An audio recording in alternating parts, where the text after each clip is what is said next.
Hi friends, దోసలో combination chutney recipe చూద్దాం రండి ఫ్రెండ్స్. ఒక ప్యాన్లో 2 టేబుల్ స్పూన్ ఆయిల్ వేసి పచ్చిమిరపకాయలు కట్ చేసి వేసుకోండి. కొద్దిగా 10 మినిట్స్ వరకు ఫ్రై చేసుకొని అది ఒక మిక్సీ జార్లో తీసేసుకోండి. 10 మినిట్స్ వరకు ఫ్రై చేయండి చాలు. తర్వాత అవి మిక్సీ జార్లో తీసుకున్న తర్వాత కొన్ని శనగగుళ్ళు వేసుకోండి. కొంతమంది శనగగుళ్ళు ఆయిల్ లేకుండా ఫ్రై చేస్తారు, కానీ ఆయిల్ వేసి ఫ్రై చేసి ట్రై చేయండి, టేస్ట్ బాగుండిద్ది. ఆయిల్ వేస్తే ఏంటంటే కొద్దిగా శనగగుళ్ళు బాగా వేగి టేస్ట్ బాగుండిద్ది. ఆయిల్ వేసి ట్రై చేయండి. అవి కూడా ఒక 10 మినిట్స్ ఫ్రై చేసుకొని అవి కూడా అదే మిక్సీ జార్లో తీసేసుకోండి. బ్రౌన్ అండ్ గోల్డెన్ షేడ్లో వచ్చే వరకు ఫ్రై చేసుకోండి. తీసుకున్న తర్వాత అదే మిక్సీ జార్లో చట్నీ పప్పు, 2-3 చిన్నుల్లిపాయలు, కొద్దిగా ఉప్పు, కొన్ని వాటరు వేసి మిక్సీ పట్టుకోండి.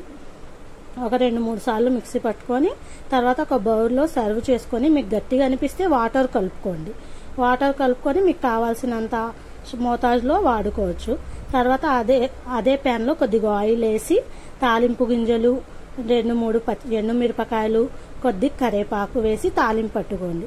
తాలింపు వేపించుకున్న తర్వాత గోల్డెన్ షేడ్లో వచ్చే వరకు అది వేగాక కొద్ది చట్నీలో వేసేసుకోండి.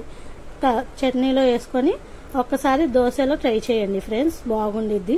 Like and share, subscribe friends. Thank